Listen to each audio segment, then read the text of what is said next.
Hello students, let's see from MCQ book certain MCQs. If we try to see the answer of certain MCQ, let's have a look. First question है the distance from the origin of a cos theta, comma a sin theta is dash. अब आपको दिया है a cos theta comma a sin theta and origin O 0, 0. You must be knowing distance formula x1 minus x2 the whole square plus y1 minus y2 the whole square.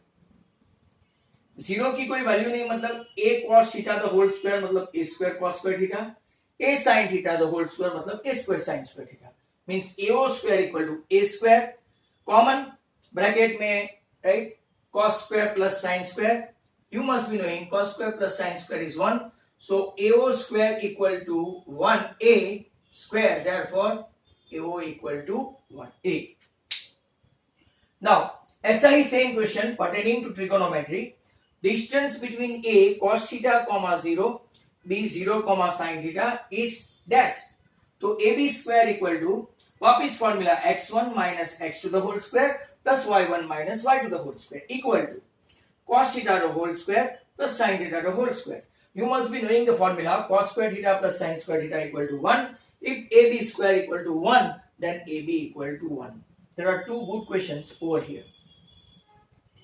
P x1 comma y1 and Q x2 comma y2 are the given points. If PQ is parallel to x axis, ये आपका x axis है, जरा ध्यान से देखना. If PQ is parallel to x axis, right?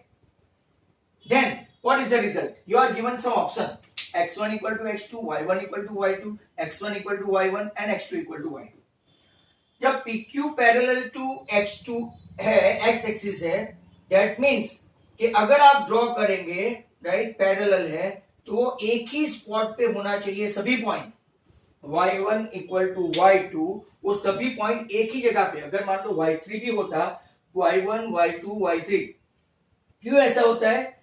when x pq, this pq parallel to x axis, तो x की सभी दूसरी वैल्यू आएगी 3 4 5 6, पर y की तो सेम वैल्यू आएगी. दैट मीन्स y1 हो के y2 हो के y3 हो के y4 हो, ये एक ही स्पॉट पे पड़े रहेंगे. दैट मीन यहां से अगर आप ऑप्शन लेंगे तो आपको सिर्फ एक ही ऑप्शन दिखाई देगा, that is y1 equal to y2. अगर मान लो ऐसा दूसरा क्वेश्चन है, if PQ is parallel to now y axis. अगर आप यहां पे देखेंगे y axis, बराबर, y dash y, sorry, PQ is parallel to y axis, that means ये पूरी लाइन, राइट, आपको y एक्सिस को पैरेलल है. x1 होगा, x2 होगा, x3 होगा, x4 होगा, x5 होगा, सभी एक ही लाइन पे आएंगे. अब सभी एक ही लाइन पे आए, इसका मतलब क्या हुआ, right? If they are on same line, what do you understand? You can understand that, right, x1 equal to x2 equal to x3 equal to x4, they are all good points at the same spot. That means if PQ is parallel to y-axis, then x1 and x2 at same spot. That means x1 equal to x2. अगर मान लो x1 equal to x2 equal to x3, ऐसा भी कुछ हुआ तो भी same आएगा, right? Look at this question. MCQ of chapter 7 में आगे P x1 comma y1. They are the given points. दो क्वेश्चन एक साथ लिए हैं. If PQ is parallel to x axis and PQ is parallel to y axis, तो हमको find करना है डिस्टेंस. वहां पे हमने सिर्फ वो वैल्यू निकाला कि x1 इक्वल टू x2 या y1 इक्वल टू y2 था. यहां पे देखो, अगर आपका सेम पॉइंट है, अगर वो पैरेलल टू x एक्सिस है, मतलब कि वो सभी एक ही पॉइंट पे है, y1 equal to y2 equal to y3, मतलब ये जो डिस्टेंस है आपका PQ, वो ये डिस्टेंस आएगा. मतलब कि मॉड्यूलस में x1 माइनस x2, इसका दो मतलब हो सकता है, या तो x1 माइनस x2 या तो x2 माइनस x1. सिर्फ इतना ही है ना, पैरेलल टू x एक्सिस, तो डिस्टेंस PQ क्या होगा? यही डिस्टेंस होगा. अगर x1 ग्रेटर देन x2 है, we don't know the value, x1 greater than x2 है तो x1 माइनस x2, और अगर x2 जो ग्राफ के हिसाब से हम लोग देखते हैं तो x2 माइनस x1 होगा, इसीलिए हमने मॉड्यूलस में रखा। सेम क्वेश्चन अगर आप लोग यहां पे देखेंगे, राइट, ये पैरेलल टू y एक्सिस है, पैरेलल टू y एक्सिस है मतलब x1 x2 x3 सभी एक ही स्पॉट पे रहेंगे, एक ही लाइन पे रहेंगे, मतलब ये डिस्टेंस जो है PQ वो ये डिस्टेंस आएगा, मतलब कि उसको मॉड्यूलस में रखे तो ये डिस्टेंस y1 माइनस y2, अगर y1 ग्रेटर देन y2 हुआ तो y1 माइनस y2, और अगर y2 ग्रेटर देन y1 हुआ तो y2 माइनस y1। एक और क्वेश्चन देखेंगे, area of triangle form by x upon a plus y upon b equal to 1 with coordinate axis. Coordinate axis का मतलब हुआ कि अगर if in the equation x upon a plus y upon b equal to 1, only under one case वो 1 हो सकता है, x equal to a ले तो a बाई a और y इक्वल टू b ले तो b by b, otherwise in no other cases, right, वो राइट ये आपका आंसर 1 देगा। Means line becomes parallel to either x axis और y axis, hence it is x equal to a और y equal to b। अगर आप यहां पे देखेंगे एरिया ऑफ ट्राइंगल, तो हमने यहां पे प्लॉट किया है x equal to a, x equal to a मतलब कि ये हुआ, y इक्वल टू b मतलब कि ये हुआ, तो इसका 0, b, इसका a, 0, और यहाँ पे ओरिजिन पे क्या होगा 0, 0। अब ये डिस्टेंस आप लोग देखेंगे तो 0 माइनस 0 तो 0, और डिस्टेंस फॉर्मूला से 0 minus b the whole square, b square का स्क्वायर रूट आ गया b। ये distance x to a 0 minus a और 0 माइनस 0 0, राइट, तो a ये डिस्टेंस है, b ये डिस्टेंस है, तो राइट एंगल ट्राइंगल में भी आपके पास फॉर्मूला है half into altitude into base, base आपका ये है a, ऑल्टीट्यूड आपका b है, तो आपका आंसर कौन सा आएगा, ऐसे क्वेश्चंस भी पूछते हैं। Hello friends, another very good sum, both the sums they are pertaining to same way। area of triangle formed by the line y equal to x equal to 6 and y equal to 0 is dash। ये आपके last year के गाला में और RD Sharma वाला second chapter का सम है। Option भी है 36, 18, 9 एंड 72। हम लोग ग्राफ प्लॉट करते हैं, राइट, x इक्वल टू 6 का ग्राफ प्लॉट करेंगे तो x इक्वल टू 6 यहाँ पे आया आपका 6,0 बराबर, 6 1 6 2 6 3 6 4 6 5, ये आपका राइट इसका ग्राफ आया x इक्वल टू 6 का, राइट, x इक्वल टू 6 का ग्राफ आया आपका, राइट। तो अगर आप देखेंगे कि x इक्वल टू 6 में 6,0 6,1, राइट, x की वैल्यू 6 रहेगी फिक्स, y की कितनी भी ले लो तो x equal to 6, y equal to 0, right, मतलब तो ओरिजिन पे एक आएगा y इक्वल टू 0, और x इक्वल टू y की वैल्यू होगी 1, 1, 2, 2, 3, 3, 4, 4, 5, 5, राइट, 6, 6। ये आपका पूरा का पूरा जो है वो x इक्वल टू y का है, राइट, ये आपका पूरा का पूरा है x इक्वल टू 6 का है। अब ये जो डिस्टेंस आपका बना है, राइट, ये डिस्टेंस आपका कितना है 6, 1 2 3, क्यों, ये x मतलब कि ये y इक्वल टू 0 है, y इक्वल टू 0 मतलब कि x coordinate 1 2 3 4 5 and 6, x coordinate, right, उसका 1 आएगा तो y0, x कोऑर्डिनेट 2 आएगा तो y0, मतलब ये जो आपका है वो y इक्वल टू 0 का ग्राफ है।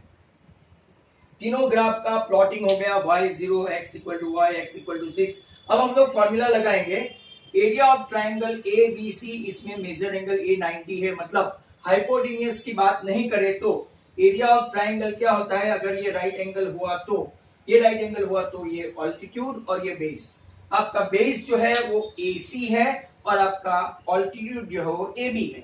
AC मतलब ये डिस्टेंस हुआ 6, 0 से लेके 6 तक का डिस्टेंस 6, AB मतलब कि ये डिस्टेंस भी 0 से लेके 1 2 3 4 तो ये डिस्टेंस भी 6, तो half into 6 into 6, half into 36 मतलब कि 18, आपका ऑप्शन बी आएगा।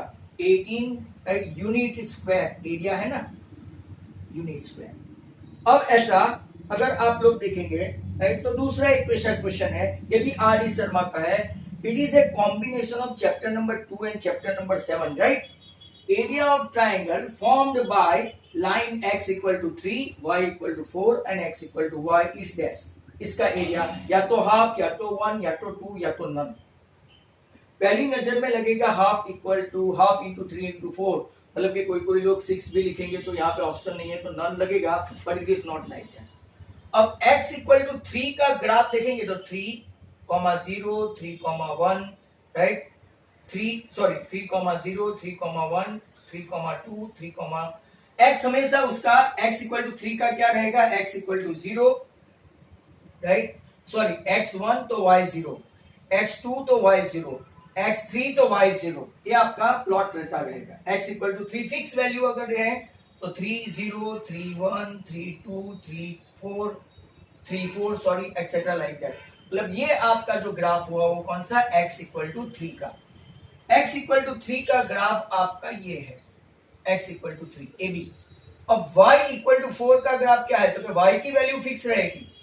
अगर x1 रहा तो ये 4, x0 रहा तो ये 4, x2 रहा तो ये 4, x3 रहा तो भी ये 4, x4 रहा तो भी ये 4। मतलब कि ये जो पूरा ग्राफ है आपका ये 1, राइट, ये किसका है, y इक्वल टू 4 का है।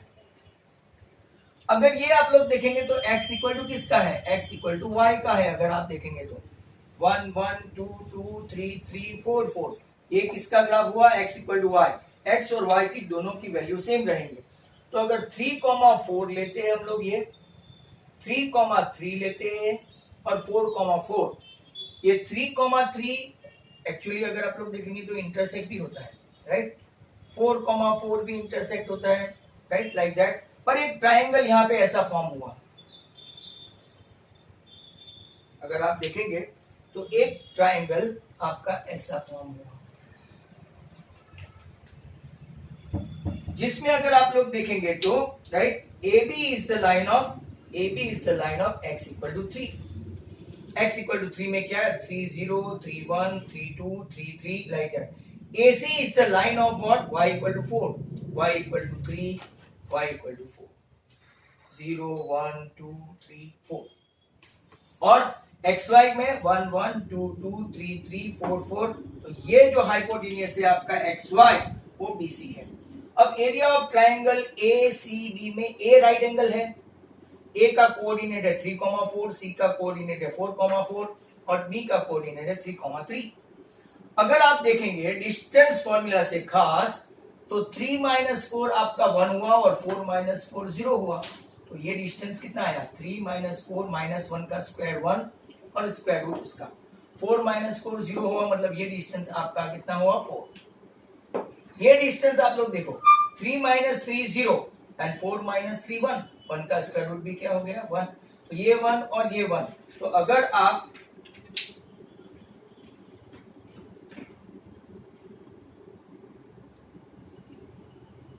Area of triangle ABC right लेंगे तो हाफ इंटू ये ऑल्टीट्यूड है AC, ऐसा देखेंगे ना, AC ऑल्टीट्यूड और AB base, half into 1 into 1, half into 1 into 1 1 और हाफ इंटू 1 मतलब कि आपका हाफ यूनिट स्क्वायर हुआ।